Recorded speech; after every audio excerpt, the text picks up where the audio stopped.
Today we're walking through the process of how an air conditioner works. If you know the different features and functions of what the components are doing, then you'll know why one has a benefit over the other.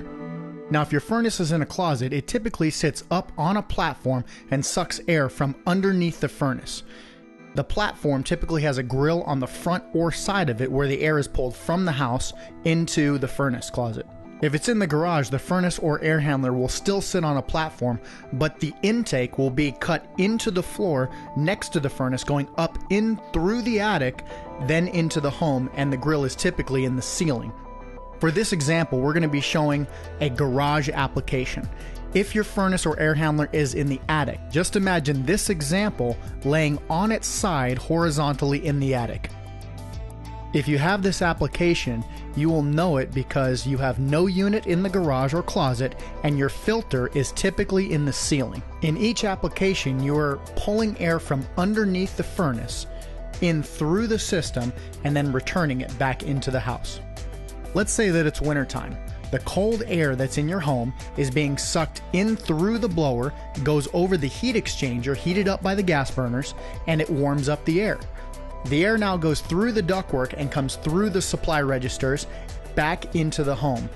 To make it easy, fire makes air hot. It's pretty simple. We're using the laws of thermodynamics.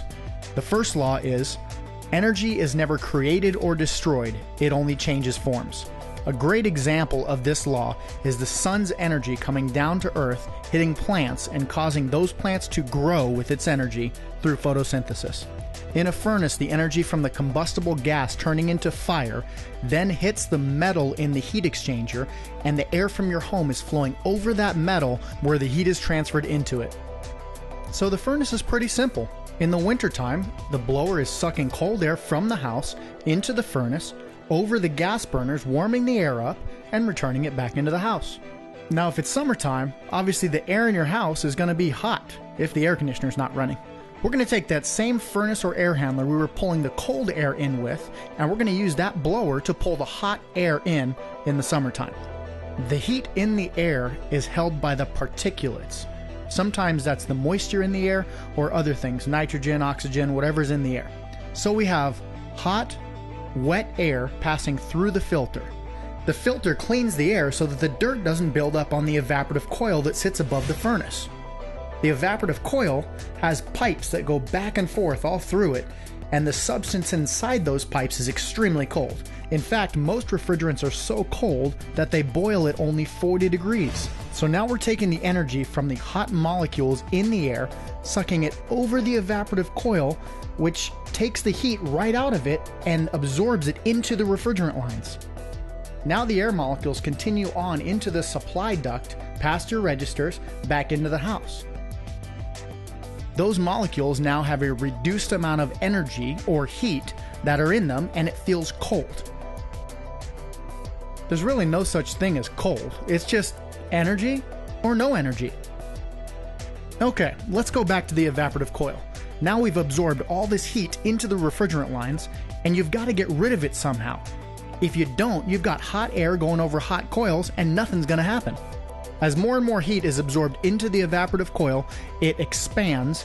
By the time it gets all the way to the end of the piping, it's ready to go outside as a fully evaporated gas. As it travels outside, it's going to something called a condenser. This typically sits on the ground, sometimes it's placed on the roof. So the easiest way to remember these items is that in the evaporative coil, the refrigerant is evaporating. And as the refrigerant goes outside, the heat is removed in the condenser, and the refrigerant, that's right, you guessed it, condenses. So to break it down, in the evaporative coil, the system is absorbing heat and the refrigerant evaporates. At the condenser, heat is being removed and the refrigerant condenses. So now let's talk about the condensing unit. Inside the condensing unit is the compressor.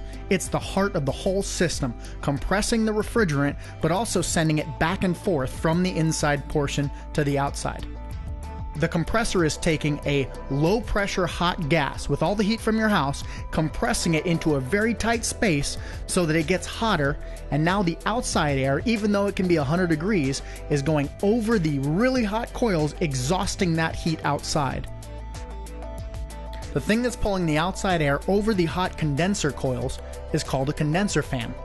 Just imagine your house is a canoe with a hole in it, and your air conditioner is your bucket. You're trying to bail out the heat or water faster than it can come in through your walls and windows, ceilings.